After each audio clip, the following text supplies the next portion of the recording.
it's therapeutic. There you go. It helps me heal by sharing and helping other people. Like, if I can make my suffering make sense, it can help others, and they can use that as fuel and to try and reshape what they've been through. And everyone's story is relative. Like, I appreciate you saying that, but when people say, I thought I've had hard times, you have though. Like, a lot of people, some people haven't, and good on them, but honestly, it's called life experience. It's not life good experience or life bad experience. It's life experience, right?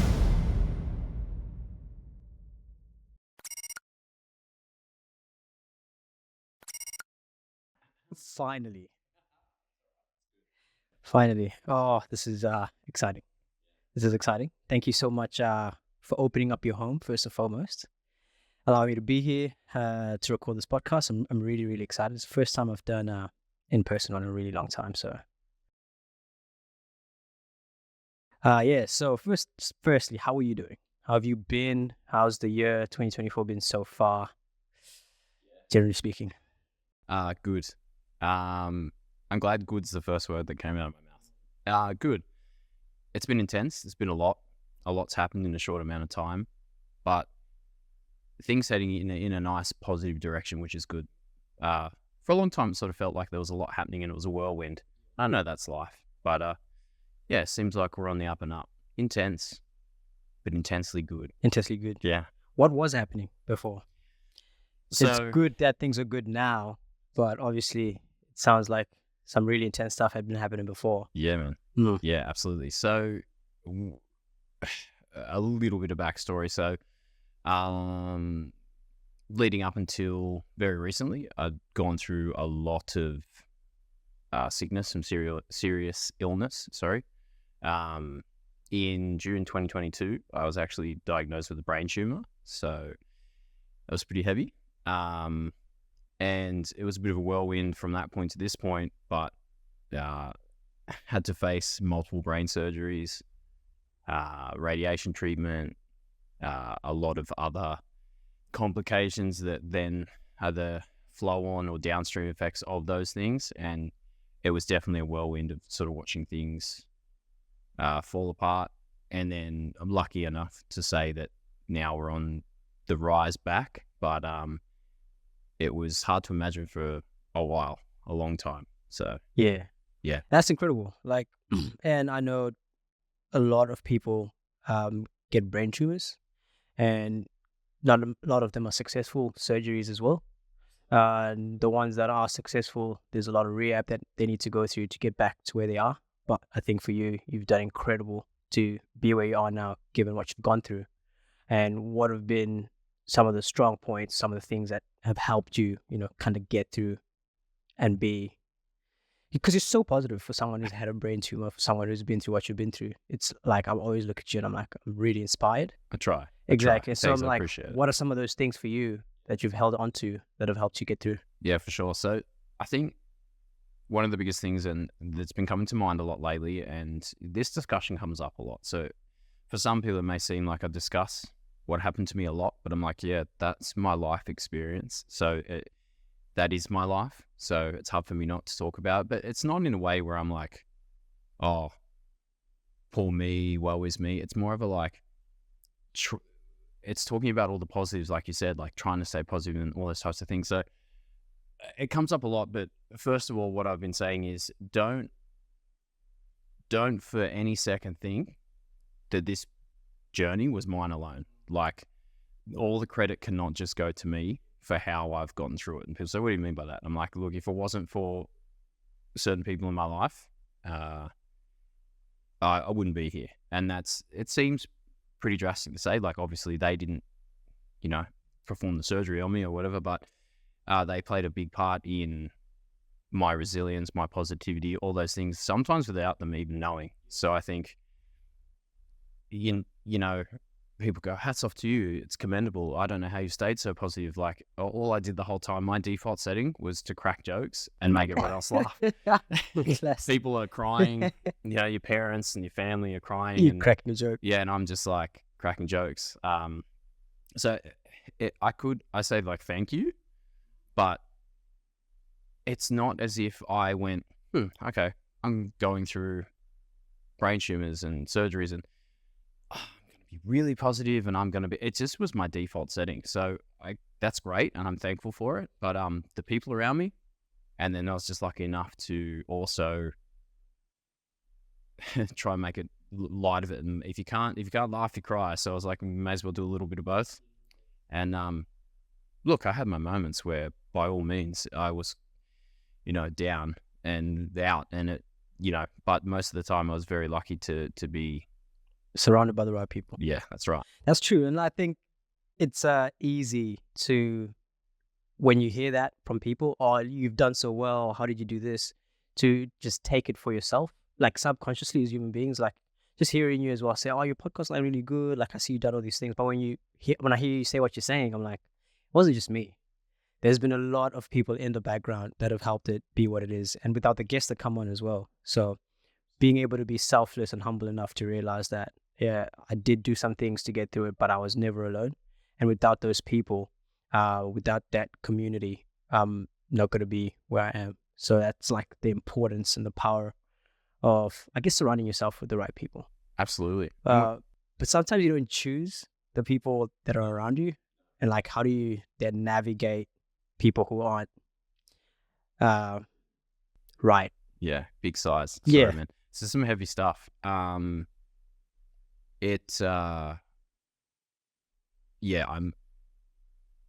was very unlucky, but I was very lucky. I very lucky to have those types of people around me, but make no mistake, like I lost a lot of people. It's amazing when you think you've got a lot of supportive people in your life, but when the push comes to shove or things get really intense, sometimes people don't know how to handle it or how to be there. And it's not to have an attack at them or anything like that, but some people, it's a lot of lip service, like, oh, if you ever need anything, I'll be there. And when you really do, sometimes they're not there, and it's very heavy. But it's hard. I'm someone who, without getting too off track, I'm someone who feels things quite deeply. So I live life fairly deep. So my partner says I'm sensitive. And now, sometimes guys don't like hearing that. But when I say sensitive, it's not sensitive as in I'm a big sook and I'll cry at the drop of a hat. That's actually not true. I'm actually way more emotional now than I used to be. But I feel things. I feel things deeply. So it's hard for me to connect with a lot of people in my life in general anyway. And it's not because I don't like people or I don't work with people. I work with people every day. Connection and forming relationships and friendships and bonds, that's what I do. But I live very deep. So I live down here. And I feel life very hard. And sometimes what is your superpower or your gift can also be a curse if you don't know how to use it correctly. So I struggle sometimes I'll make a lot of connections, but to really make those deep, heartfelt connections, like your ride or die, your brothers, your family, those types of things, it's hard for me to have those people. I think the older you get, you go through different life experiences. That sometimes becomes just the way of life. But I did lose a lot of people for whatever reasons. Some were family who were extremely close to me, and people who had been in my life for 25 plus years. So that was pretty heavy on top of everything else you're going through. But lucky enough to have, amazing family and parents and things. But she'd love it because we'll make it all about her. But my partner... I was going to bring that up. My partner, Kate, I wish there was better words than "they're my rock" or "I couldn't have got it through," like, because that to me just isn't enough. It's not deep enough, right? She'd never faltered. Never. Like, not in front of me, ever. Like, even when there was times, you showed your partner the worst of you. Like, with our jobs where, we're talking to people who are in them, we're presenting and very, it's easy and it's emotion. And when you come home, you're exhausted. So when someone goes, "How's your day?" He's like, "I don't want to talk to you." Like, and it's not. So, everyone goes, "Oh, Blake is charismatic, he's happy, he's this, he's very positive." Like, Yeah, but Kate would see the moments when I'm not positive, and she never turned her back on me. And some people do. Like, I've got friends that they lost partners and said, "Oh, you've got cancer? It's too much for me." I'm out. Yeah, and that's heavy. But yeah. So long story short, I was very lucky. I lost some, so I was unlucky. But even things like my brain surgeon, so lucky to have him as well, and him be the type of guy that he is, and have that connection where I wasn't just a paycheck. There was a lot of connection there. Yeah, he cared. And so unlucky to have this happen to me, but so lucky that we live in this country. We've got the opportunity to have the medical care, to have that's how my brain it never went, woe is me, I'm so unlucky, why me, why this, ever. I don't know why, and I'm not saying, I'm so good. It just wasn't my default setting. It was, wow, I'm unlucky, but I'm so lucky. Yeah. So, yeah. That's really cool. And I was going to bring up your partner anyway. But of course. She would be super disappointed if we didn't. The background information I have is that you actually proposed to her and asked her to be your wife when you were in hospital going in between surgeries. What was the thought process then? What were you going through then that just like nudged you? What was the revelation? It's like, you know what? I am going to do this thing. I'm going to commit to it. I just thought it'd be like super romantic. It is, though. You're watching, you watch a movie? Movies, and you're like, I'll one up this that guy. I don't have much else going for me, but I'll do that. No. My joke is, I say to people all the time, I was like, yeah, so I was between brain surgeries and I decided to propose, and now I've actually got to see it through. No, but no. No, absolutely. You're in now. Yeah, You're in damn now. it. I lived. No. So funny. I'm That's so funny.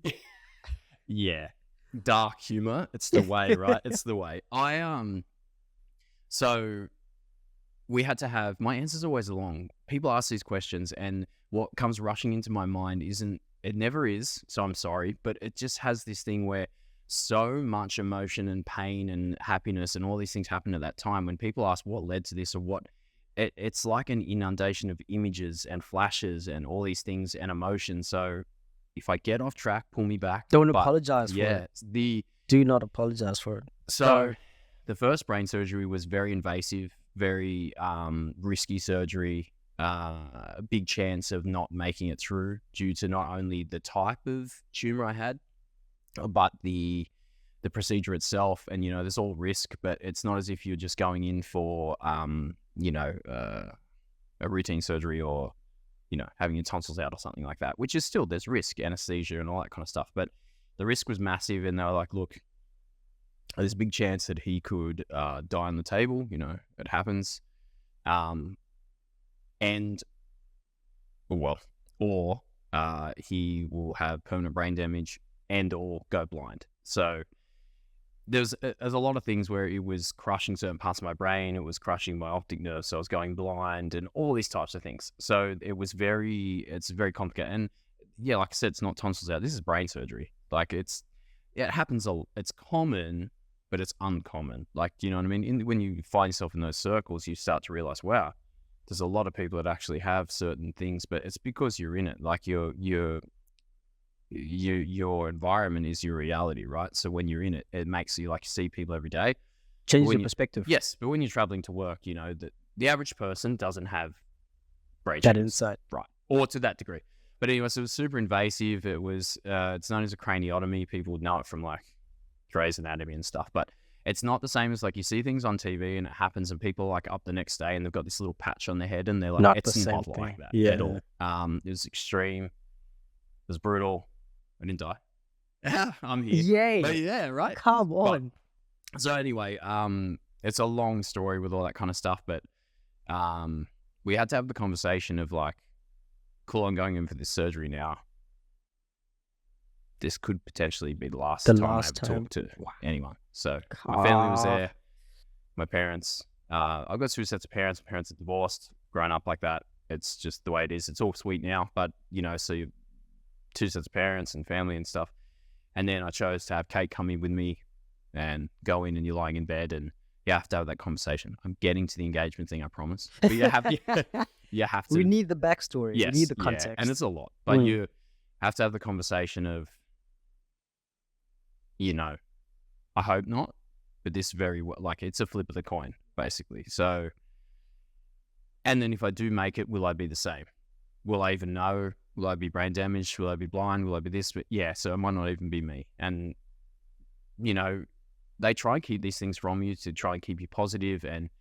But when they have the reality, they have that like proper talk with you, which I was lucky enough that certain people did, certain, medical professionals. I won't say who, because sometimes they say that's unprofessional, but honestly, like, don't sugarcoat it, give it Honesty to me is honest. key. Yeah. Yeah. And then with my partner, I said, look, like, Kate, this could be it. I hope not. But that conversation was brutal. Like, I remember it, but at one point I was like, the usual things where you say, like, I love you, but it was like, no one's perfect, and you have ups and downs in relationships and all these types of things.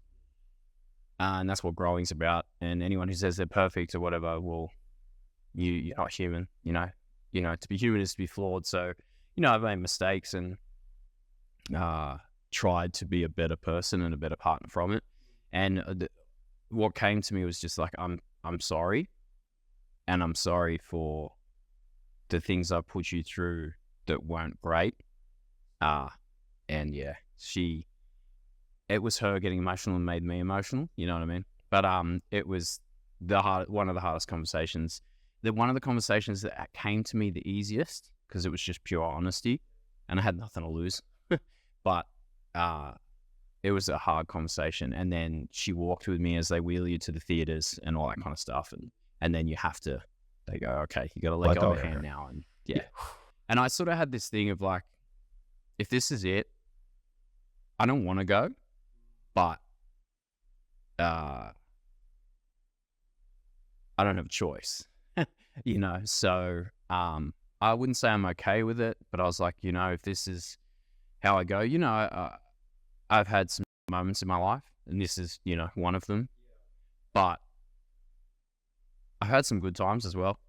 And it is that thing where your life doesn't flash before your eyes, I don't believe, but you think you do have that, like, inundated with memories and times and best friends and people that I've lost to like suicide and people growing up and all these types of things, and my parents and weird stuff. The friend that you had when you're in year 3 that lived down the road, and all these weird things. It just comes back to you. Yeah, it comes back. And, you're waiting in the theater, and they do this thing where the theater doors were behind me, so you could hear the doors go bang, bang, and it was loud, and you just overwhelmed with senses and smells, and this, you're in fight or flight, and you're freaking out.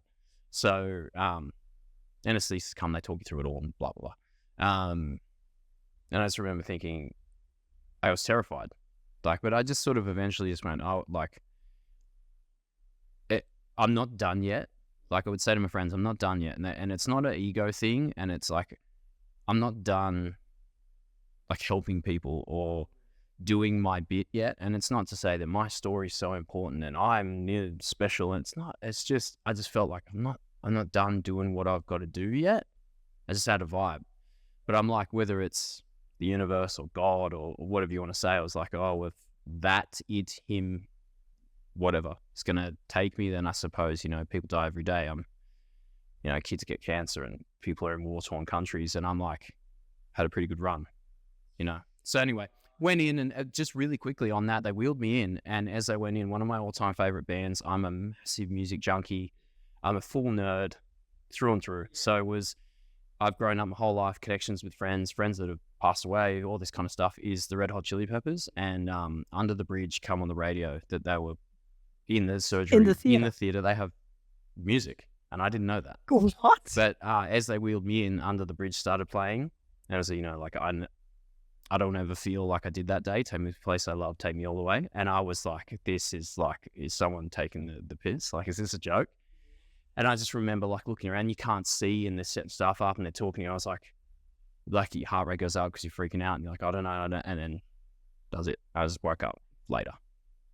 Like, in And I have some memory of sort of having a bit of a weird reaction to the anesthesis and like sort of not fitting, but this weird thing, but not much. So it's kind of like I was asleep. It just felt like you're waking up from a sleep. Waking up. And but then because of the fluid and the swelling in this, and they cut from the top of my head all the way down here. They peel your face down and then they go in through your skull. So all the nerves, where they cut you, sort of can see the scar, but it healed up nicely. Actually, healed very well. Which I'm super disappointed with.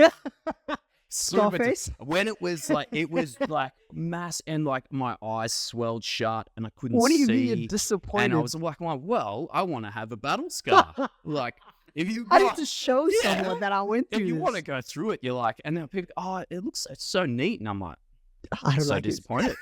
I felt like I've been dipped here. Like it's they did a good job. It is great. They did a great job. But anyway, long story short, coming out, and like it was I couldn't see, I couldn't walk properly, I couldn't, the eyes swell shut. It's the pain, like horrendous. Like, and even to this day, like they cut through where you chew and all this stuff, so I couldn't open my mouth. And when I first started like the rehab and that, when I did eventually go to eat, it would just like fall down on my face and I couldn't open my mouth. And and then you had to relearn all of that. It was crazy. Yeah. We could talk forever. But anyway, eventually through all this, you're doing your MRIs and eye tests and things over and over again. You have your second surgery and the first surgery, and the recovery from that is so long and all this kind of stuff. But anyway, then they're like, oh, you're due to start your radiation soon. I didn't have to have chemotherapy, which is amazing. That's good. But the type of tumor it is, there was 2 parts. So it was like a snowman. So we called it Terry the Snowman, and we made jokes, and yeah. Always making jokes. There was the top part and the bottom part. So the tissue, and then there was a cystic portion. And the tissue, they took 90% because they can't take it all. Because if they do, they could rip out parts of your brain, your optic nerves. So they take like 90%-ish. And then they pierce and puncture and drain the cyst. This type of cancer doesn't spread to other areas of your body, which is an absolute blessing. They thought it might, but biopsies and stuff showed it didn't. But it's extremely uncommon. So it's very, very rare, and they actually don't really have a procedure for treating it. They just go, it's similar to other tumors. So that's what we're going to do this kind of thing. Yeah, so go figure, I get the rare one. So thank you. What? But extremely unpredictable, they said. So the cystic portion can like blow up and change and fill back up and do. So they said, like, we've done our best. Hopefully the radiation does its job. And anyway, so we went through it all, and then we were having the follow-ups, and I was still having like severe migraines, like, and my vision was still bad. Like they said, you'll never regain certain parts. I'm lucky enough that. And how long was this after the first surgery? First surgery was 22nd of June in 2022, I'm pretty sure. And this was maybe the end of September, maybe. Yeah. So between June and September, you're starting to have like headaches and stuff. It never left. It never left. So people say like, migraines and headaches and vision problems.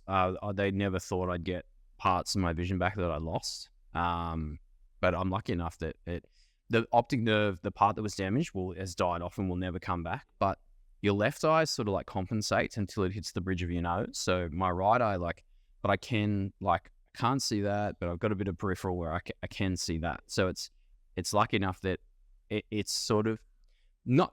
It's come back and improved, but it'll never be 100%. But if someone said, do you have problems with your eyes anymore, I wouldn't even notice, which was wild. Because at the time, I couldn't, it was one of the big things that at first where I was like, I couldn't see. So, so this was a couple months after. I was starting my radiation, and you have all your follow-ups, but I was having major headaches and all this stuff. And I was like, something's not right. But it's hard to know because the recovery and how brutal and the feelings, and because I had so much nerve damage, I couldn't even lift my eyebrows or feel the top of my head or do anything. It was like Botox, but you're like I was so happy. I'm smiling. I am. Trust me, I'm smiling. So you're so positive. Thank you. So there's a lot of damage, and it's still there. Like if I go like this and think about it, it still feels like on a good day, like someone's beaten me up. But I don't know how long that'll be. But anyway.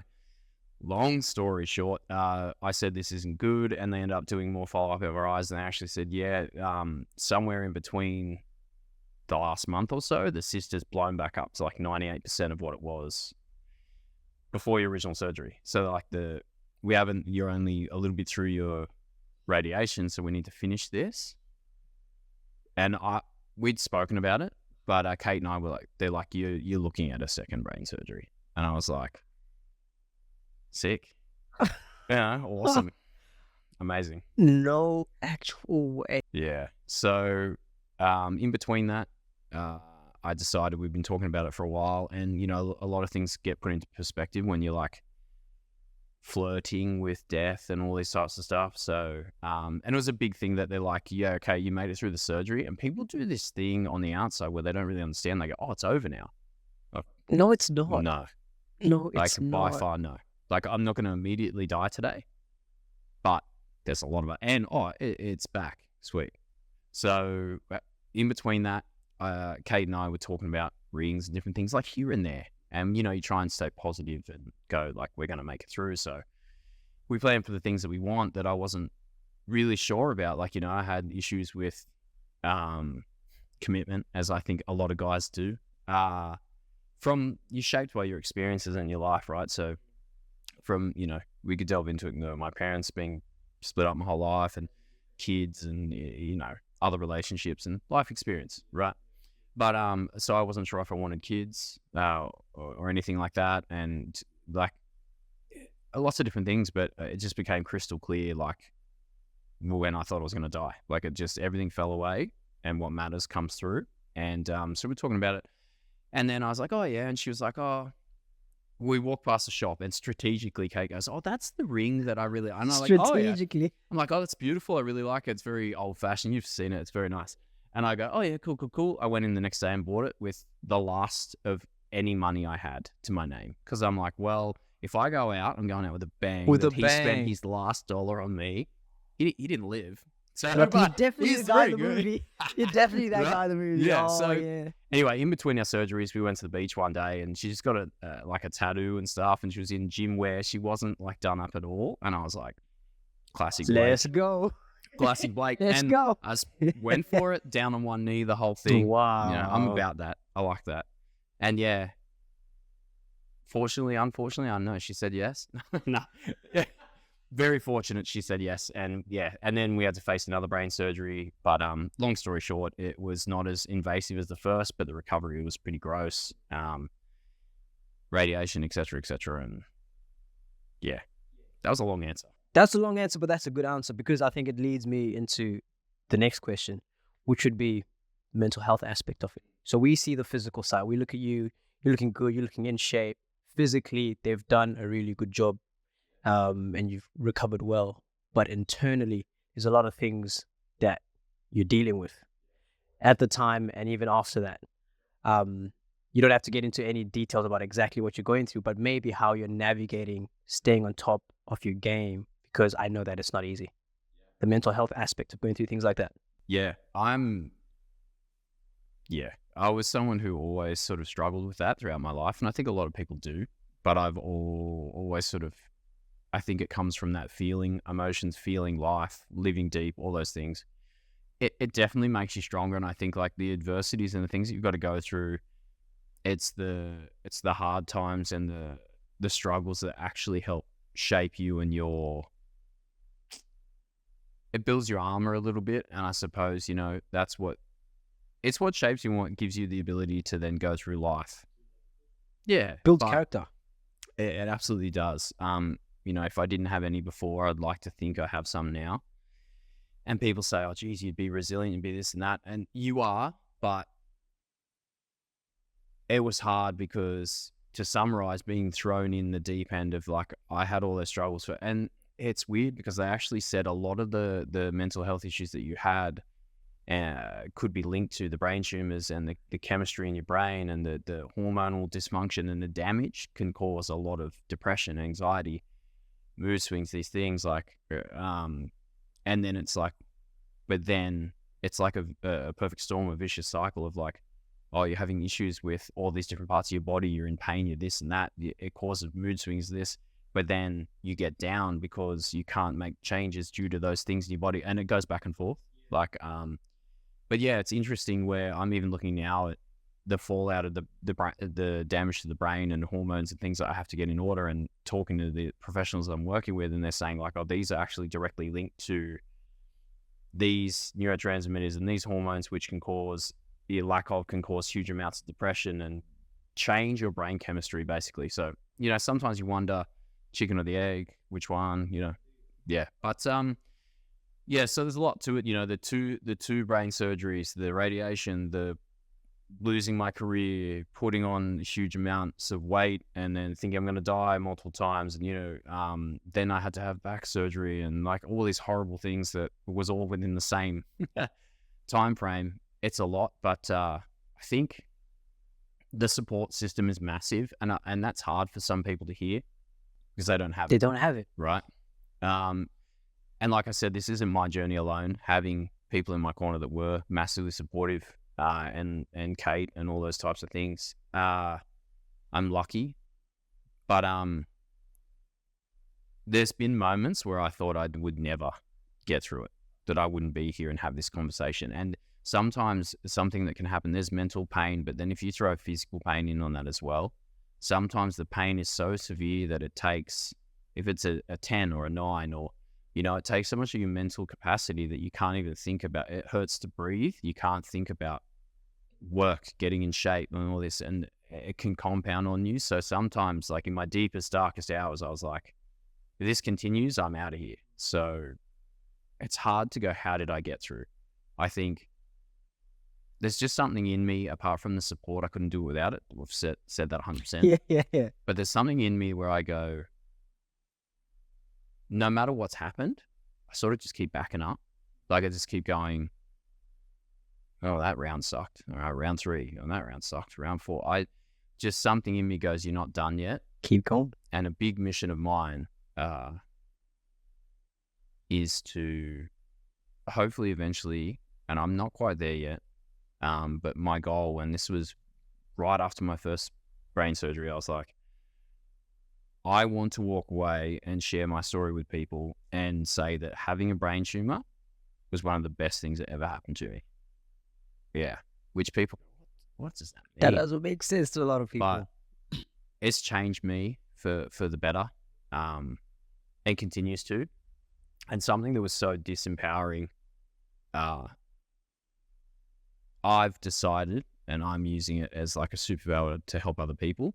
And I think maybe, you know, if that's the reason I'm still here, if there is one, even if not, it's going to be my reason. So yeah, so support, I don't even know how to say backing up, but just reaching out to people, whether it's podcasts, communication, other like-minded people who've been through the same thing.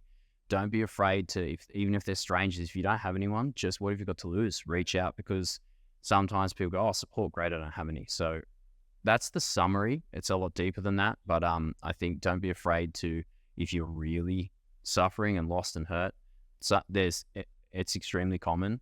Your story is unique and you're unique, but suffering and pain and all these things are not unique, you know? They're very common. So it's not to diminish your feelings, but there's people out there, and there's people who've been through it. Just got to look a little bit and they're there. And you'll find them. Yeah, 100%. Yeah. I like that point on you've made it your mission to be able to get out there and say having a brain tumor was probably the best thing to happen to me, and to share your story in a way that positively impacts other people who are either experiencing it or who will never experience it, and help them get that perspective and be like, you know what, like, this is what I've gone through, this is what I've learned, this is how I've grown. And I think it's good that you've got that mindset. And I always, like when I met you the first time I was talking to you, I was like, yeah, dude, like I'm really inspired, I'm really encouraged. And I'm like, I think I got rough times in my life. And then you open up the book to be able to speak to other people, and you realize nothing. It's nothing compared to, so being able to get that perspective from you, your willingness to share it. A lot of people don't want to share it. A lot of people not secure enough to share it, which is fine. But when you get to share it, the way it impacts people like me, like you're saying, who will never be able to experience it, don't have any family who've ever experienced it, until I have someone who's humble enough to share it, and I get that perspective. I'm like, damn, that's Yeah, it's therapeutic. There you go. It helps me heal by sharing it and helping other people. Like, if I can make my suffering make sense, it can help others, and they can use that as fuel and to try and reshape what they've been through. And everyone's story is relative. Like, I appreciate you saying that, but when people say, "I thought I've had hard time," you have though. Like, a lot of people, some people haven't, and good on them. But honestly, it's called life experience. It's not life good experience or life bad experience. It's life experience, right? Like, you know, and that's a simple approach. It ain't easy, but like, it's simple. And I think that, it's not to diminish what other people have been. And there's some people, like, I was in the brain surgery ward, in like the neuro ward or whatever they call it. And I was looking around, and there's people like, they're not going to be here very long, and when the bed cleared out, I knew why. They didn't go home, so you're just looking around and going like, and I had people that I knew. I have a very close friend actually who's been through cancer a couple of times, different type, but went right through into like stem cell, how they use the stem cells to try and like, help with the recovery, and like as far as they can take chemotherapy, that's as far as he went. So I don't know how he's still here, and whatever act of God or whatever you want to say. And he had still has, but had a young son at the time, and crazy. But those people in your corner and those things where you can go, wow, like you can relate, you can talk to me, and it doesn't have to be cancer, it doesn't have to be all these things, but it's just suffering, and that, when people suffer together, they form bonds. Like the army, lots of different things, like, that the forms like brotherhoods and family, but I think like that understanding that, having that ability to sort of relate, whether it's the same pain or a similar pain, and it helps people. Like, people beg for stories. They're like, if I only have a story, I can change people's lives. Like on Instagram, I can be an influencer, I can do all this kind of stuff. Like, I got a story, and my friend Adam, shout out to Adam if he listens to this, we talk about him, like, we will forever see life differently. Like, and I am changed. Like, how could I not be? But we're a member of a club, or members of a club, that no one ever wants to pay the admission fee. But once you're in, you're members for life. Like, we can't see it any different, So, yeah. That is powerful. That is incredible. And I actually want to get a little bit more into your profession, actually, which is you're a personal trainer. Tell me a little bit more about that. Maybe actually a little bit more about you growing up and how you ended up being a personal trainer and the background to that. For sure. Yeah. It was a long road. It's funny because I think back to when I was in like early high school. I remember, so personal training is far more common, and like coaching, online coaching, all that kind of stuff is far more common now than it's ever been. Back then? Yeah, back then. Like, you want to be a personal trainer, you were the dude that wore like parachute pants at the local like underground like dingy gym thing in the, you go down the stairs around the back, and people are like, just crazy. Like, so once you wanted to be a personal trainer, it wasn't a career that existed. Like, people thought you were crazy.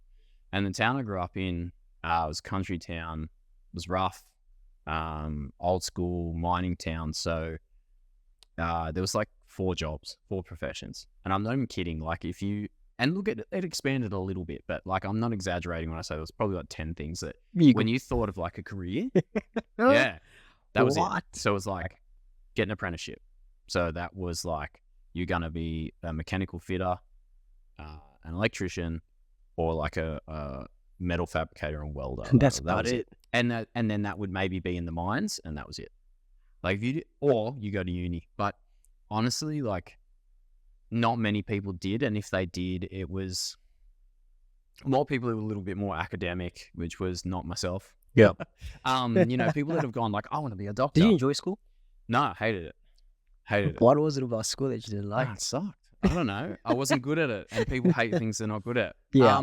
I don't know. Like when I say I hated it, I didn't enjoy, the teachers and school and all that kind of stuff. But I loved that time of my life, and I think a lot of people, I've heard that saying, I love high school. these years the best time of your life. They And you were go, for me. what? They're amazing. They're amazing, and I enjoyed think it's because your brain is actually going through development, and the impacts are so heavy. Like you feel love for the first time for, a partner, a girl, a guy, whatever it is. Your friends, the bonds you make, the experiences you go through, your brain and your body, and you're forming and experiencing things for the first time. Actually deciding what you want to do with your life at that point. Yep. Yeah. And good Big or bad decisions. experience, they're Yeah, huge. yeah. And, they're the first formative years of your life because you haven't experienced that before. Like later you go, I've been in a relationship before, I've had a job, I've done this. Like there's still other experiences to be had, but you have it's almost like you played a game before. This is the first time you ever put the game in and you press go.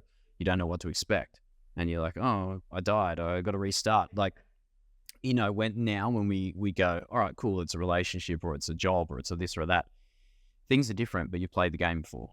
So you can start a new game, but you got the save game there and you can sort of go, cool, I've got experience points. Yeah, exactly. You can refer back. Yeah. Whereas, it's important. So school for me I went to a Catholic school. So religion was very heavy and it was very forced upon you. And I don't know why I've always been this way. It doesn't matter if it's religion, music, TV, whatever it is. I sort of have this thing where if it's forced upon me and the masses, people don't like being told what to do, let's be honest. But but the masses sort of go, oh, this is popular. This is in my automatic thing that happens in me is rebel, go against it. Yeah. And I think because, school itself was not good. My friends were amazing. We had some great times, had some bad times as well, don't get me wrong, but I enjoyed all that, the social side, what's new, but schooling, the religion being forced upon you, I just wasn't about it. And that's not to say that I'm not about, I think, religion has some brilliant and beautiful aspects and some amazing things that bring people together and the community and the love and the things it preaches. Yeah. Literally 100%. But there's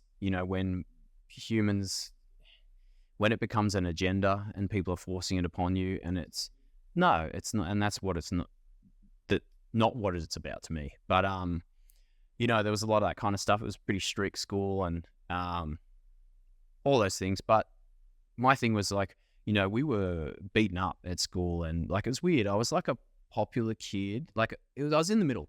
I was beaten up, bullied? Yeah, absolutely. For real? Yeah, absolutely. That was super common growing up.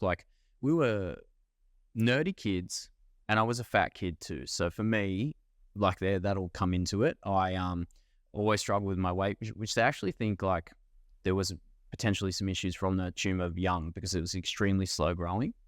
And I often think if there was that cystic part of the tumor that could blow up and go down at any moment, you could have had periods in my life, which I definitely did, where certain things I'd really struggle to have certain hormones in check, or I'm losing body fat and all these types of things. And, not the average teenager or young child doesn't diet and go into crazy restriction. And we did my whole life, my mom we'd struggle and we'd doing all these activities and doing all this stuff, and we would track everything I ate, and I may lose weight, but it was wicked slow. It was super slow. And when you look at all the things that are happening now in my profession, people say, oh, it's calories in versus calories out. That's all it is. It's all calories. I'm yeah, until it's not. And there's a lot of things that okay, if you locked me in a room now and starved me for X amount of time, I would eventually lose weight. And then eventually, if you starve me long enough, I would die. Would I be healthy? No. But if you put someone else in there with me who didn't have the issue, especially now with the brain tumor stuff, but even before that, they might lose weight a bit quicker than me. Yeah. It would happen for me. It'd just be slower due to extra complications. But, you can even look at calories in versus calories out. The calories out can be controlled. If you've got a lot of issues, it can down regulate. certain things like you could be doing, the 10,000 steps a day and training Yeah. 6 days a week, which I was at a period when I had the tumors. And nothing's Crazy. happening. Like I was doing way more than that, and I just couldn't lose weight. Like, and people go, that's impossible. It's not impossible at all. And a lot of people will pull the hormone card and go, oh, it's my hormones. Unless you've got a major illness, it's probably not. There is some people that do have that. And can you get it checked and be actually accurate and know that it for sure is the hormone? Look, it's hard to get that checked, and there's a lot of things that I've even had issue with. Like in Australia, they only check certain things, and some stuff the less the more progressive medicine. So there'll be certain things like hormone replacements, testosterone replacement therapy. Some stuff they're a bit backwards with, or they're like, this is a bit more progressive for us. Like Medicare is a great system, but the thing is, as soon as it's a bit, we can't insure that, It's limited. No go. Wow. So it's very hard. Like certain things like thyroid stuff, a lot of times they'll check like T4, which is your inactive form of thyroid. So a lot of people get on thyroid replacement and it's thyroxine or T4. So it's inactive, and there's a certain thing that happens, like your brain sends out a hormone that says, hey, stimulate the thyroid to convert this inactive thyroid to the active form, so then trickle down and do other things in your body that can control metabolism and fat burning and so on. But if you're not having that conversion, you can plug as much T4 in there as you want, so the inactive form, and just take it and in abundance, and they'll test that and go, yeah, your T4's through the roof. Wow. But if it's not converting, nothing. It's useless. It's going to go, and then it can go in that funnel into other areas where it's like, instead of going to T3, which is active, it'll go like reverse T3, or it'll just like certain things can happen and people go, oh, well, your T4's in a healthy range, you're fine. And there's a lot of other things that... It's not that easy. It's not that I've had to go out of scope and pay money and get people to help me, because there's a lot of things we've found out that are not working. But anyway, back to all that. Beaten up at school. There you go. Wow, for being a fat kid. Anyway, Tangent. So I love it. Tangents. I'm sorry, but beaten up quite badly, like physically beaten, bullied, all that kind of stuff. I was friends with the popular kids. I was friends with the nerds because I was one. I was right in the middle. But a lot of people, if you are someone who gets along with a lot of people, you're a little bit charismatic and stuff, bullies don't like that. Yeah. They, if you just did nothing, you'd probably go under the radar, but I didn't. So they'd beat you up. They'd do all this. I had a lot of issues. I was probably smart sometimes too. Like I have a big thing for fighting for the underdog. I can't handle people getting picked on. Yeah. I can't handle it. Like it would be a hill that I would plant my flag on and say, I'm ready to die for this battle. I can't handle it. I'm not going to let this go. No, I can't. So, and I would much rather like myself get picked on than watch other innocent people. I just can't do it. And such a selfless character. But it would infuriate me. So I remember at a time like being really into Lord of the Rings and all these nerdy things that are the best things in life, and being beaten up on the Oval. I can remember it like it's yesterday, and being held and, the whole thing, and going because I was a nerd. And so, for instance, here's an example, like when Game of Thrones started becoming really popular on TV. Yeah. I rebelled and went, oh, what? So you're telling me I was beaten up as a kid for liking all this stuff, but now all of a sudden everyone it's popular? wants to talk about it? Yeah. I couldn't and you'd think I'd be happy about it and go, yeah, it's great. People finally get it. But I was like, that's not... I kind of rebelled, and I was like, I'm not going to watch it. And I tried, and even then I went, it's not for me. Did you end up watching it? Nah. It's up to like season 3 or whatever it was, where she gives birth to that like shadow creature thing. And people are like, oh my God, you're missing out. Like, it was great. Like, this is blasphemy, me saying this, right? Just not for me. And it's weird because I love all that stuff. But I think with context, it makes sense. I'd hurt my own experience of it. And with context, it makes sense. But it's all right. I'll probably watch it one day. But anyway, so yeah, like a lot of these things, being the overweight kid and the bullied and all that, led me to coaching. I wanted to be a coach when I was very young. When I say coach, personal trainer, people identify with, I call it coaching because there's a million personal trainers out there that will make you jump up and down, smash you into the ground, and they say, yeah, give me your money. Next Get person. out of here. Yeah, got a next point. I'm not about that. Like, we all want to make money, makes the world go round. It's the way it is. But I believe that you can do it in the right way, where you're doing right by people and you can make good money. I can put my head on the pillow at night and sleep soundly. Peacefully. Hopefully. Knowing you help people, knowing that I'm trying Yeah. to do the right thing is noble and all this stuff. Yeah, it's not easy, but I just can't do the other way. So I call it coaching because it's, for lack of better words, holistic, and it encompasses all things. Like, nothing happens in isolation in life. So we look at everything: goals in the gym, goals out of the gym, who you want to become, who you are, what, physically, your training, obviously your programming and custom design, all those things, but then your nutrition, where are you at? Where do we meet you there? And, your sleep, your digestion, your stress, your sex drive, libido, Are whatever you want to say. people that open when you start talking to them? Are people Um, willing to divulge that much of their lives? Because then it does have an effect on their training and their coaching. Not always, but I found that the more I've gotten into being a coach now and finding myself, and I can thank my whole experience with being ill and stuff like that. It's kind of who I was anyway, but it's definitely, I'm sort of like, cool, we look at all this stuff and all that, and sometimes people go, oh, I just want to train. I'm not interested I'm in not like, just all that. oh, they go, I just want to do this. I'm like, But it's fine. well, that's a bit too like hippie woo-woo for For me. me, I don't believe in managing my stress. I'm like, I'm not It's the a guy for you. big part. I'm sorry, that's how I roll. I'm deep. And you've had to actively say, I can't help you. Yeah, then. absolutely. Wow. Look, it's not as cut and dry in that. I'm always trying to be very professional and make sure that, if I'm not the right person for you, and that's okay. And sometimes even if they were the best coach in the world, I don't know what that like qualifies you to be the best coach in the world. But say if like you could go work with like, I don't know, say you wanted to be an MMA fighter, you want to work with Conor McGregor's coach, right? And you go, I'm going to work with him and all that. But if you don't have rapport or connection, or like if you hate the person, you could pay $1 million a year and it'd be like, I'm never going to do what you say. So that's a massive part. So not everyone's for everyone else. And if I'm not the right guy for you, or you're not the right person for me. So people come in and they have a consultation, and it's like an interview process. They're interviewing me. They go, is Blake a bit of, is he a nice guy? Can I Like, scout this guy? yeah. But the thing is, I'm doing the same thing. Is this client for me? Am I the right person for them? I've also got a community and a group and a mixed bag of characters of clients, current clients, past clients, people in my life that have enhanced my life, in the Facebook groups that I have, in my tribe, whatever you want to say. I don't want to drop someone in there that's going to upset that. So I've got it's called a no pricks policy. So if anyone's a bit prickly, I just go, I'm sorry, I'm not going to sacrifice who I am and who they are for someone. Yeah. So, we see it's an ebb and flow and a back and forth. And if I go, wow, this person's great, we get along, and then I can connect with them, they share where they've been, what they want to achieve, all these things. And then I share a bit, okay, now it's business time. I share a bit about what it is I do, what I offer. This is what it looks like, and this is how we can individualize it to you. If we think it's good, great. We can work together. I don't twist people's arms. I'm not about selling. We've spoken about that before. I just have conversations.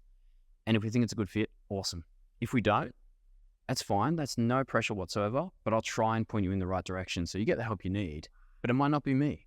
And that's cool. And I think sometimes, like, it's the same as saying, I don't know, but I'll find out. Or it's just admitting, hey, but I do know a coach that is a great fit, or could be a great fit for you, and I'll pass them on. And that's what it's about being not greedy, understanding that there's billions of people in the world.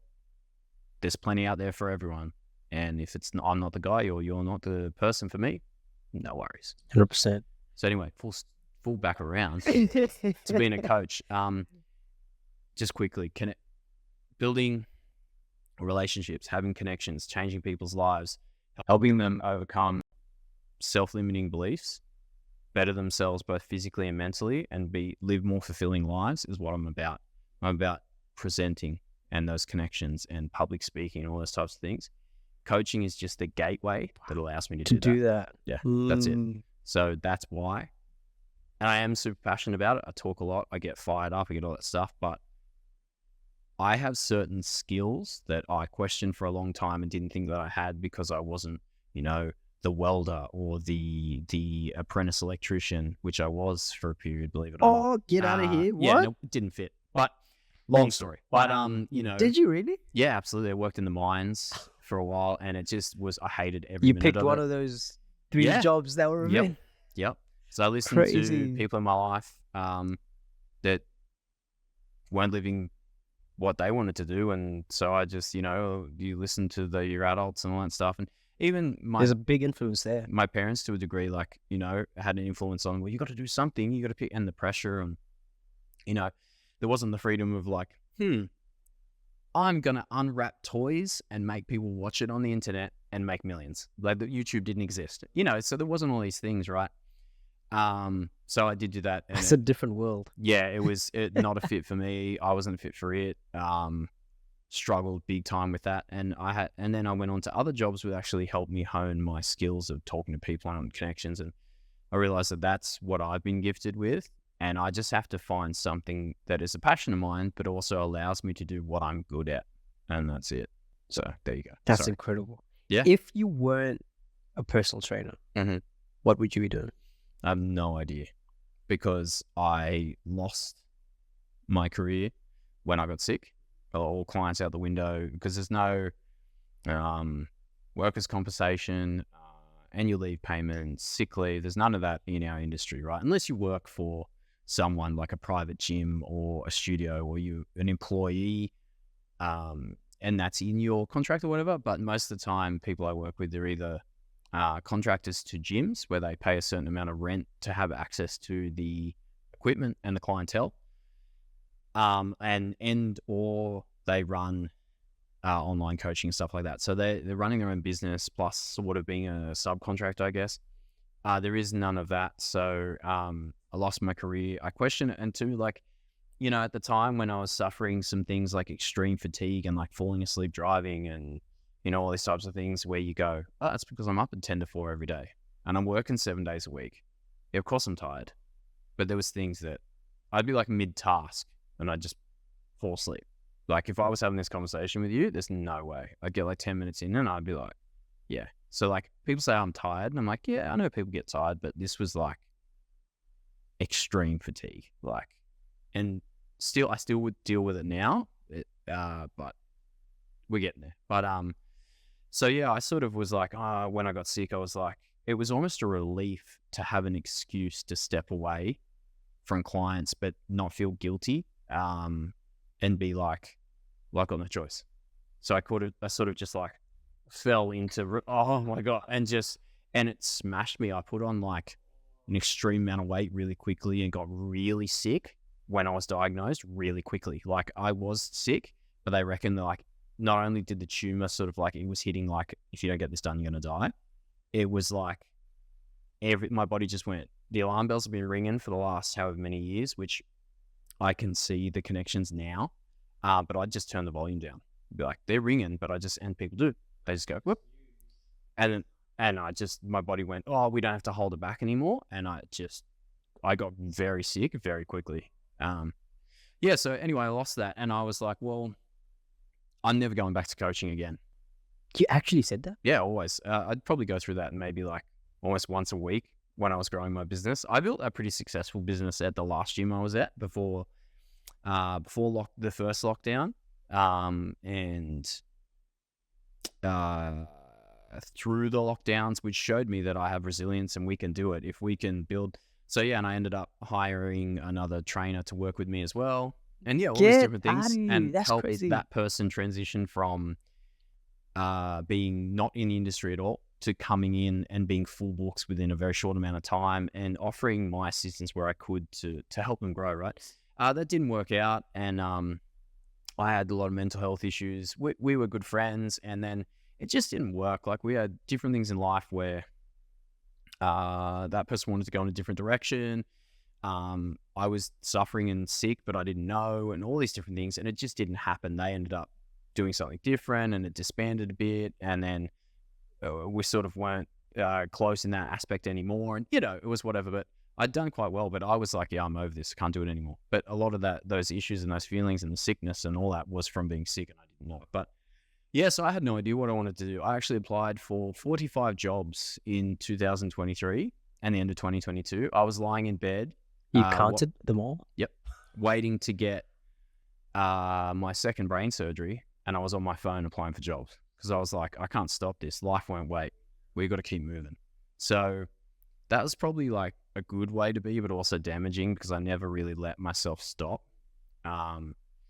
Yeah, and then I had numerous interviews. I got letters of offer. I got all this stuff at a time where I was extremely ill still. And I was like, well, I've got to do something. And I just put this tremendous amount of pressure on myself. And I've got to give the girl I love the life she wants. This is, all this kind of stuff. And then at the last minute, they got pulled for medical reasons. Or, I might not make it through. But there was a few where I got offered. And they said, yep, your letter of offer is coming on Thursday. You just need to get us the 5th letter of clearance from your brain surgeon.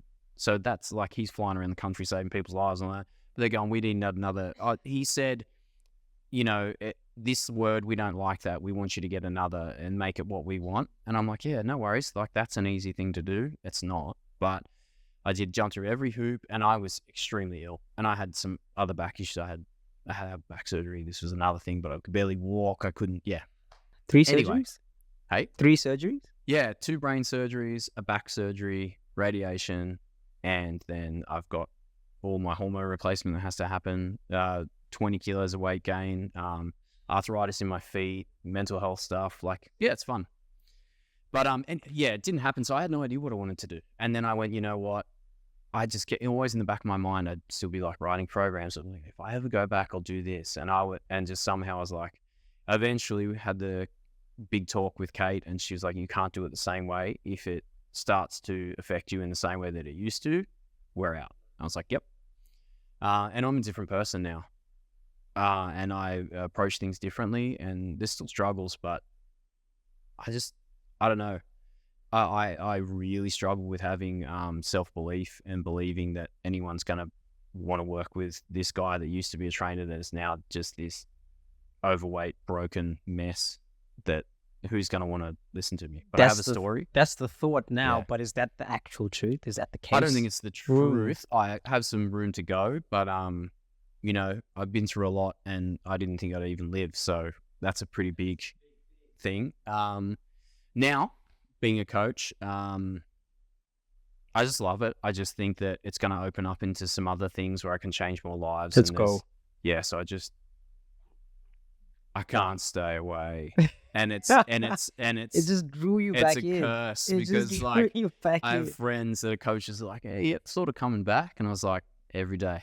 And sometimes I'd go, never. And then that night I'd be like writing in my notes like, all right, this program and putting this together and like, and even if it was just for me or like, how am I going to come back? And I'm like, yeah, I'm going to have such a good comeback story. And imagine being able to show people that they can come back from things. And This is the not everyone comeback can, story. but if you can, why not give it a go? Like, This is the yeah. comeback story. And it's That's it. incredible. Yeah, it's wild. Oh, dude, that's crazy.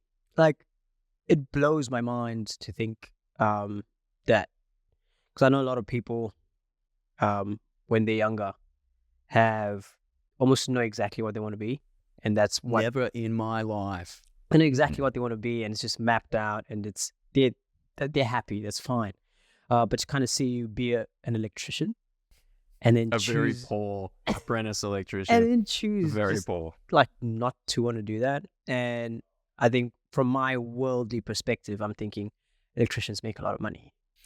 Right? That's the thought in my head, right? It's like, Mines, a lot of money. lock it Yep. in, Yep. endure it, even if Yep. it sucks. The Oh, and- payoff is the and money, It did. but it's more than just the money for you. You know what I mean? And Absolutely. Like, I want to make money, man. 100%. And people are like afraid to say that. Money's not evil. People can do some bad it's things necessity with it. It's a necessity. Yeah. But you can do a lot of good with it as Yeah. well. Like, and I think, honestly, like the sooner we can all go, like, I want to make, like, no, say it. I want to make I money. want to make money. But I want to do it changing people's lives and not ripping people off, but doing good things and watching people just become beasts of humans, physically, mentally. That's what it's all about. And yeah, I want to get paid for it, of course, because what I can give and what I can share, and it's valuable. And, it's valuable more than money, but if currency is our currency, then you have to be compensated. But I don't need to make millions. I just want to be okay and live a nice life of just, I've never wanted to be a millionaire and have fancy cars and all this kind of stuff. We just want to have our slice and just, maybe go on a holiday once a year. And I love like meeting new people and traveling and seminars and sharing, all that stuff and learning from people. I love it, right? So my thing is like financial freedom and all that kind of stuff to me is doing what you love, making a living from it. But when I say that financial freedom, it's a holiday once a year, maybe. Being able to eat is nice and have, Going out for dinner. yeah, go out for dinner here and Yeah. there. But things like, you can pay your bills, you're not going to lose everything tomorrow. And if something happens, you've got a bit of backup in the bank. And like, say, oh, I need new training shoes to work in and train in. Oh, can't get them this week, but I'll put some money aside. I'll get them next week. That to me is like financial freedom. Whereas to other people, it might be like Ferraris and mansions and boats and yachts. And that's great. Yeah, That's just not me. I don't know. For me, I look at it and I'm like, money does change people, and Good and bad. good and bad. Yeah. And I don't know. I just have this fear that it not only changes the people who have the money, but it also changes the people around you. Yeah, People start their treating you a perception little of bit you. differently. Yep. When you have money, or Mhm. treat you differently when you don't have Mm. it.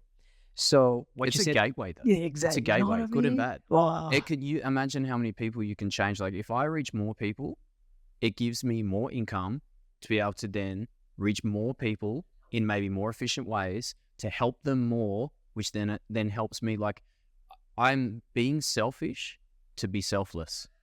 Like, being selfish isn't somewhere along the line that became a bad word. It's our actions. It's your intent that makes things good or bad, right? So my intent is to be selfish so that I can selflessly give to all those around me. Like that's what it's about, man. Like you can't be the best you if you're, and that comes back to the coaching and stuff when people go, oh, I live for my kids. And I go, and my kids come first. And I'm like, look, I understand that premise. And by no means am I saying that your love for your kids is important. All, of course. But parents, we get, especially like, mums, dads as well, but mums have that connection. We're like, I live for my kids, right? And you go, yes, but you don't want to die for your kids either. You want to be the best you. And that's not saying to neglect them, but sometimes you've got to, every now and then, even if it's 10 minutes, make some space for yourself so you can be the best you. So then you can be the best mother and you've got the energy and you've got a parent or whatever it is. And I know some people say, oh, it's easier said than done. Yeah. Just like the rest of life is, just like everything in life, everything's hard. It's just the approach is simple. That doesn't mean it's easy, but that's the thing, right? Being selfish to be selfless, like that. It's how it needs to be because, my kids come first, and it's like, yeah, but if you're leaving in a coffin soon, like you can't help them. And I know that's heavy, but yeah, I love that. There's a lot in that actually that I probably want to touch on. The first would be the work-life balance. You're talking about, I want to live for my kids, or I want to live for this, I live for my business, I want to focus on this. But there has to be a difference where you make time for yourself. And what's your work-life balance to be able to separate work and be like, okay, I'm going to recoup, I'm going to do these things, I'm going to re-energize, I'm going to relax. Do you have that? Do you have structure? It's funny that you finished with the word structure because to me, structure, or we call them like systems, right? Systems matter. And it's something I've always struggled with. And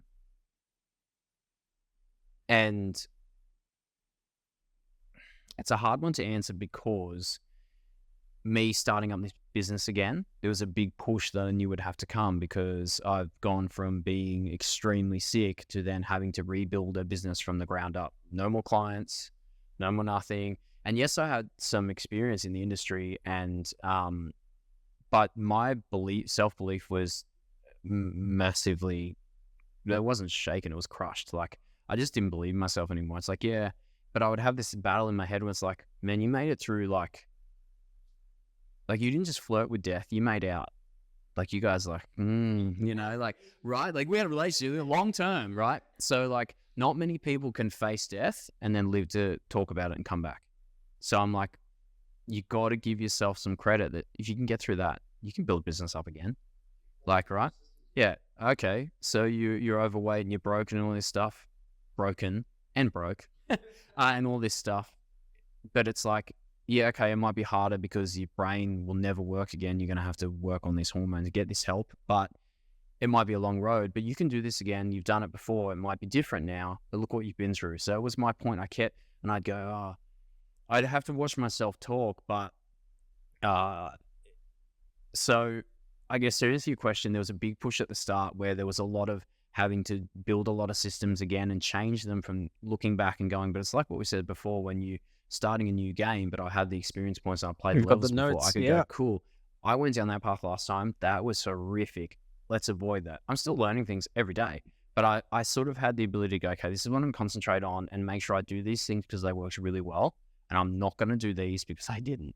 So there was a big push and there was a lot of like rebuilding and getting clientele, because if you don't have clients, you can get paid. So there was a lot of unpaid work, and there always is, that goes into it, right? But so there was a big push, but I went in going, I'm going to be, and look, I still stress 100%, but I was like, I'm going to use that superpower of mine, use your experiences, use who you are to grow this and be authentic with people and really show what you've been through and who you are, and it'll come naturally. Those people will gravitate towards you, and they do. So I'm like, I'm not doing this thing where I'm like, I have to get all this clients, make all this money, and then doing that. Like every now and then my brain goes like that, but I'm like, listen, like you're better off cruising in it. And when I say cruising, like being focused and determined, but not drilling yourself into the ground, because if you take that time to step back and make sure everything's flowing nicely, your systems, well, yeah, and then I'm a better me to be better for my clients. So more people gravitate, because if I've got to do 16-hour days and I can't sleep and all that, and people getting this caught up in, you got to grind.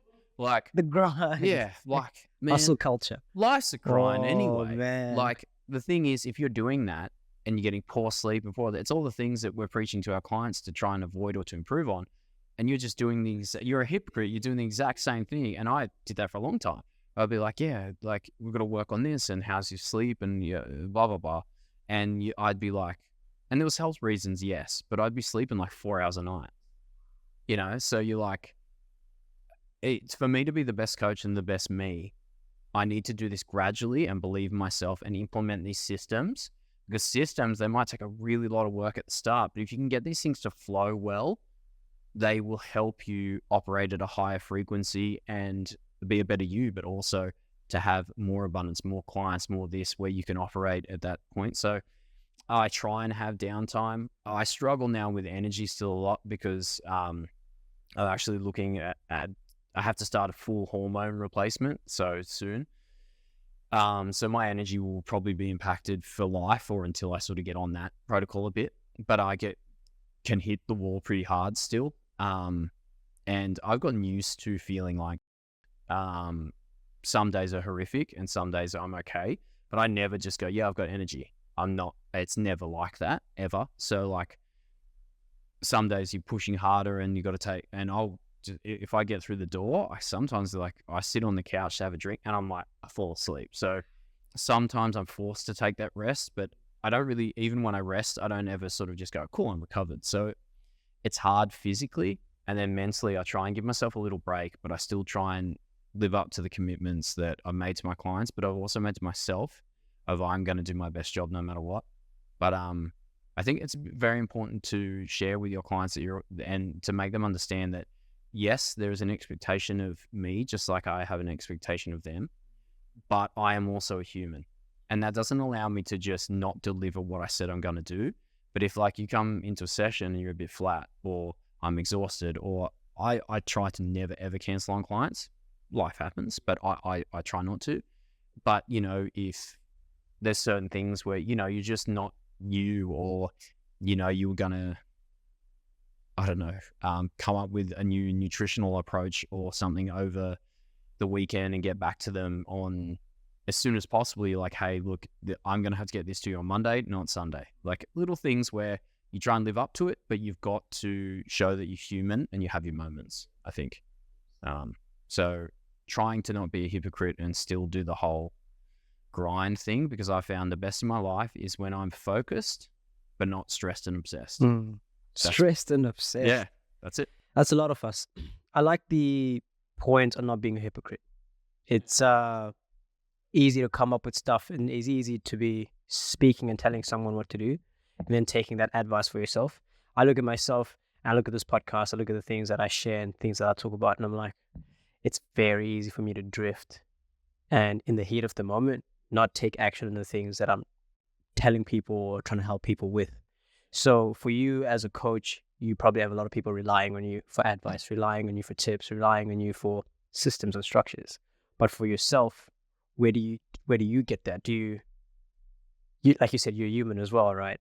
You also need to rely on someone, or are you inspired, or do you just take your lessons and use your own stuff that you come up with? Like, It's a mixed I don't know if bag. I'm making sense. Yeah, no, absolutely. Yeah. Yeah. It's a mixed bag. It's a bit of everything. And that's human nature too, just to be able to give great information. Because just quickly on that, where you said like I drift and I have that the in and out, and I'm like, yeah, everyone's got to give you advice, and sometimes you're like, you got to look at where it's coming from too. Sometimes because people's life can be in shambles, and they're giving you advice on how to get your life together, and you're like, what are you doing?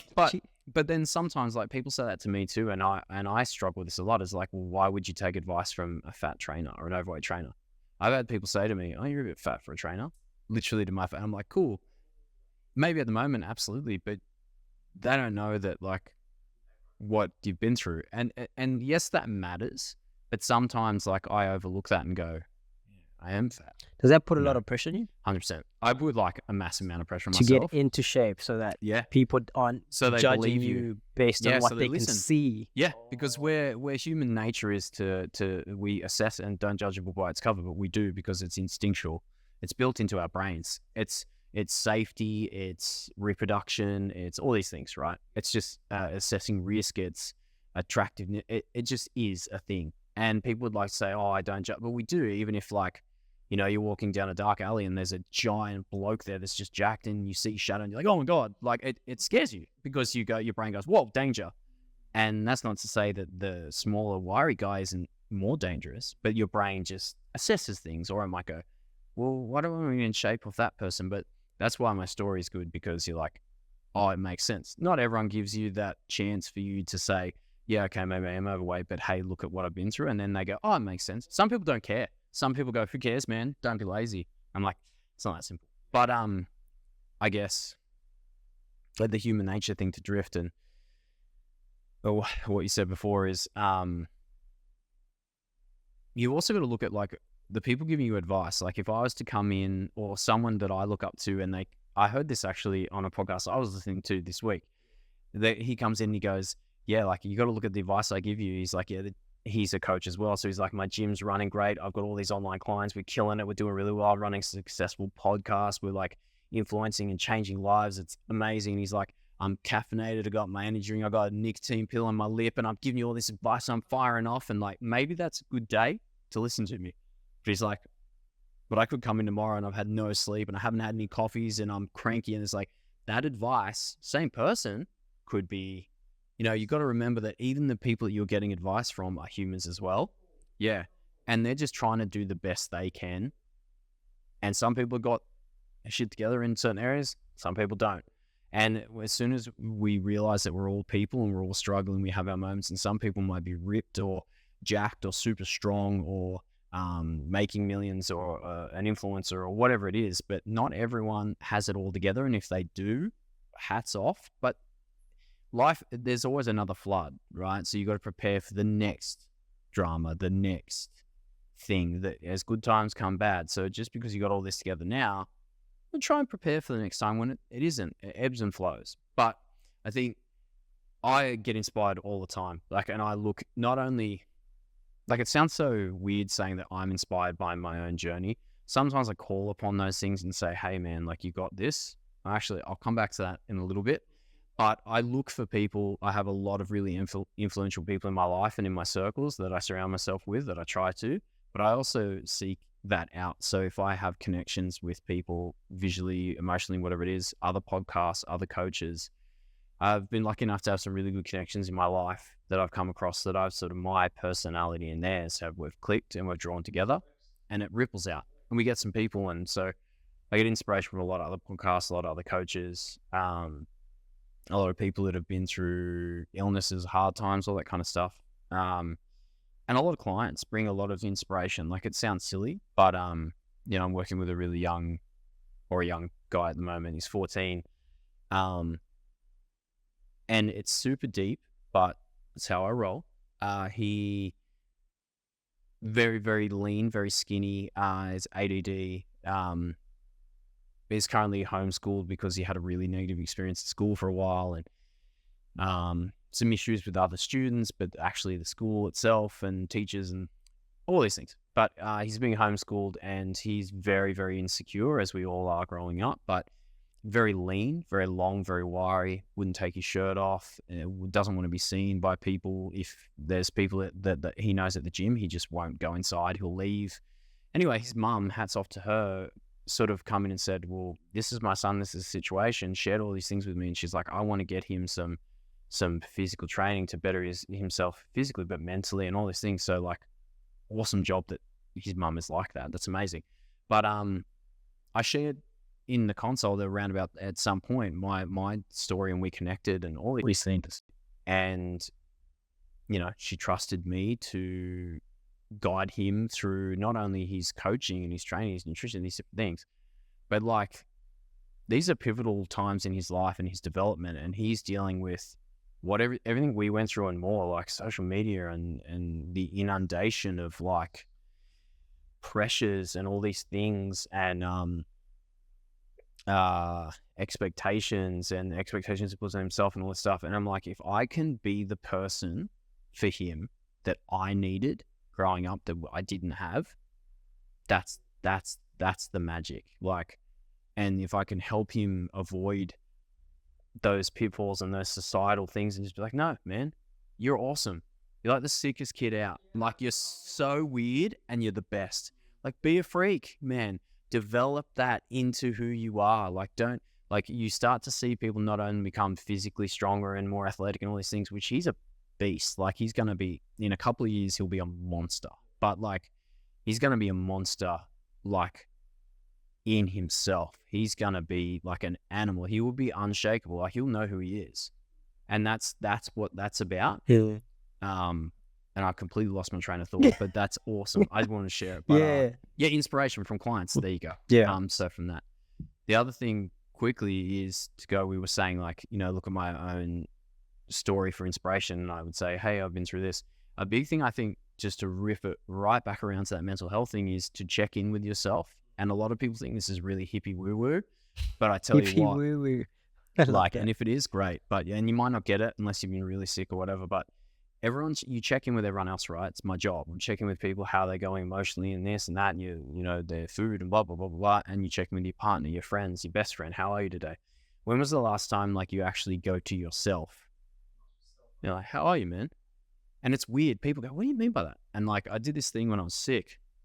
I was like, you know what? Why not try everything? Like, I got nothing to lose except my life. So let's go. I was like, hand on my chest, and I'd be like you're talking to yourself, because I have this thing where I truly believe, like, there's me, but there's also myself. Like, it's like two different things. It's really weird. But I would like put my hand on my chest, and I was like, okay, how you doing? Like, Genuinely. yeah, like, I'd be like, and I often think, like, when you're thinking about like best friends and people you want in your life, like, I was like, it would be sick to have like a best friend that isn't my partner, a best friend that I go, oh, they're heaps into the gym, they're passionate about changing people's lives, all those things I love, music, the nerdy stuff, metal and all this stuff that I love, right? Yeah, like all that stuff, tattoos and all the geeky stuff. And like, wouldn't it be awesome to have someone who's into all that stuff and gaming and all that fun, but they want to help people and get in shape and like all the stuff that I'm into? And I'm like, yeah, that's me. Like, right? So I'm like, if you treat yourself like your best friend, like a few times, it wasn't even a check-in. It was like, sometimes I do it just sitting on the couch, or I'd be like driving every now and then, and just be like, going to find out whether or not you got another brain surgery. And I'd like put like, and I even like, because people, they reach out and they put their hand on your shoulder and they check, and I would just do, and I'd put my hand here and I'd be like, oh, I got you, man. You're right. It's all right. Like, I'm here. And I'll tell you what, like, people will be like, that's so lame. I'm like, we don't get it. Like, we're not on the same frequency. Sorry. Like, and for me, man, like, as I thought I'd tear up a lot more in this, which is pretty good. But it's heavy stuff, because like, people ignore that and they drown it out. And whenever they're by themselves or thinking about how they actually feel, they turn to substances, or they turn to food, or they turn to relationships, or men, women, all they turn to all the vices. That's the sign for me on the importance of it. It's people are doing all these other things because they want to drown it, because they want to avoid thinking about themselves and dealing with their emotions and being true about how they're feeling as well. That's why. But for me, even though it's a bad way to show it, it just shows the reality and importance of what you're talking about, right? Like, when was the last time you asked yourself how you're doing? When was the last time you checked in with yourself genuinely and said, you know what, I need time, I need this, I need that, and gave it to yourself, and listens to what your body needs, listen to what your heart, what your mind needs. Yeah. That is And mind blowing. And and when there's friction or depression or anxiety, or you're turning to certain substances to drown other stuff out, or whatever it is. And yes, we've all got trauma. I'm not discounting that, but it's because you're out of alignment. That's a sign. With what is in here. It's a cry from within. Yeah. You know what I mean? Yep, 100%. It's a cry from within. Drown it. And when things don't feel right, or you're like, even in relation to something I was thinking this week with coaching, and people say, do you ever thought of doing something else? I'm like, you asked me, I'm like, yeah, I want to throw my laptop into the yard and burn it probably like once a week and just go, that's it. I'm done. I'm going to another thing. I'm done. I'm just going to do, I don't know, work somewhere where you just get income every week. You show up, you work, you go home, and that's it. But that would feel out of alignment with me, because I'm drowning out that voice and that inner voice, and that the gifts that have been given to me and that I've suffered through life to have. I'm shutting that down to do something that might on paper seem like easier. But then that's when people go, that voice inside tells you like, this isn't right. And then they turn it down. And this isn't right, and they turn it down. And this isn't right, and they turn it down.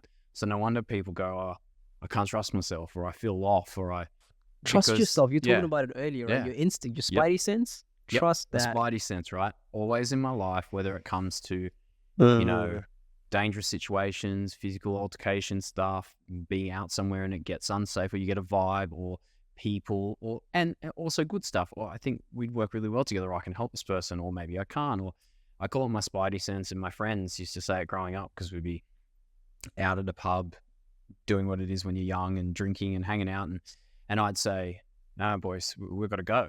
And they'd be like, oh, Blake's spidey sense is tingling. And I guarantee you, if we didn't leave then and there, or within us leaving, fight would break out. Wicked. I just pick it up, and you get the vibe, and you go, well, man, something's no good.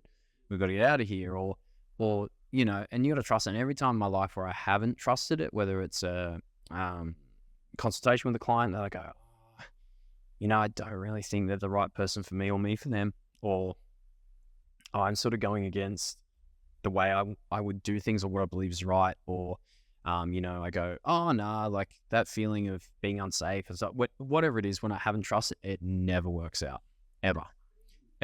And when I do trust it, most of the time it works out. It might not always be exactly how you think, but it never. It's, if I go, it's not a good fit, whatever situation that is, I'm pretty good with it. So, and I trust it now because of practice. They have more practice and more practice and more practice. And, as much as I've sort of struggled with me to trust myself a bit and believe in myself over the last couple of years, I trust that aspect still, because it's never let me down, I guess. Yeah. But yeah. That's incredible. And I think it's huge. Thing you're saying, and something I feel a lot is, I don't trust myself. This doesn't feel right. I don't trust myself. But it is important. I think for me, thank you for sharing it. I think it's going to help me a lot to learn to ask myself, how are you doing? What do you need? And then listening to that and taking time out to trust what my body needs, trust how I'm feeling. And I think it goes back to something else you said about, I need to be selfish so that I can be selfless. A lot of the time when I ask myself, what do you need? I'm always like, I need to be alone. I need to be away from people. I'm mentally thinking, oh, that's selfish. What's your family going to think? What are your friends going to think when you take time away? But it's like, you need to, if your cup is empty, your cup's empty. If you can't give any more, you can't give any more. You need to go back and refill the cup. So I'm always thinking of others before I think about myself, but I think it is important to think about myself as well. I think it's equally important, if not even more important, because then you can't help people if your cup is empty, So that's like, for me, Really, really important stuff you're sharing there, and I appreciate your vulnerability with it. But yeah, on to the last question. It's been an incredible chat so far, and I appreciate you just like being open, being vulnerable, and Always. not crying. Yeah. I'll play. I'll Mate, play. it's, I can't. Yeah, I can't take credit. It Yeah, just you didn't shared happen. some really, really Yeah. intense stuff there, and like, yeah, I think it's going to be helpful not just to myself, but everybody else is going to listen. But I think looking forward for yourself, what are the goals you have? What are some of the things you want to achieve, individually, and I think professionally speaking as well? Yeah. So, as an individual, like I have a really big a need to just try and develop myself to being the best version of me, and that's physically and mentally. But I want to get, we're getting married. We've got a wedding at the end of the year. Come on, Right? wedding bells. So, yeah. Let's go. So the pressure's on for that. And I want to be the best version of me that I can sort of be from this point at my wedding, so I feel comfortable and proud of myself. And also for Kate, like I want to sort of come in and go, this is me, and everything I've been through, I want to give the best of what I can to you on this day. And look, it'll improve and we'll change, and we always can do better. But it's very important to me to feel confident and to feel like all that was taken away, but I, on my terms, have gotten this back, and here we are.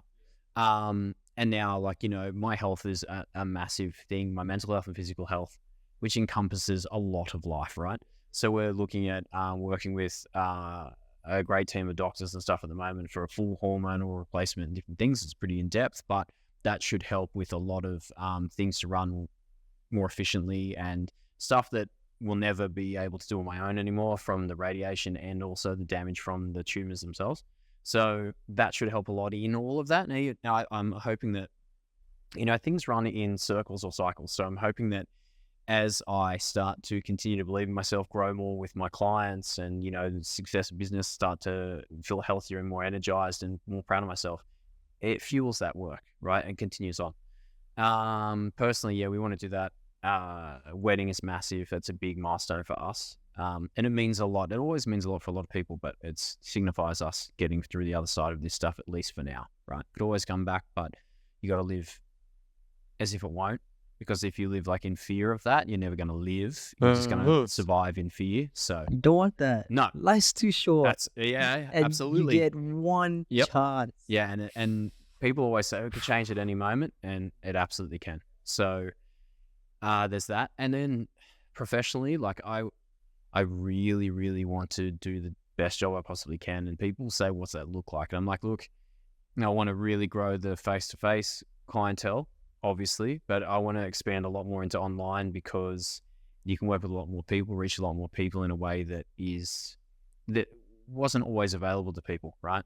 And you're limited by what you can do face-to-face. So I want to be able to do that and connect with more people, more connections, more abilities to change lives. It'll open up opportunities for more things like this. I'm obsessed with podcasts, right? So surely you're going to start your own? I would love to. Come on. And then speak to more people like this and grow more. And people say, oh, it's hard to monetize that. And I'm like, yeah, great. But it can lead to other things and coaching.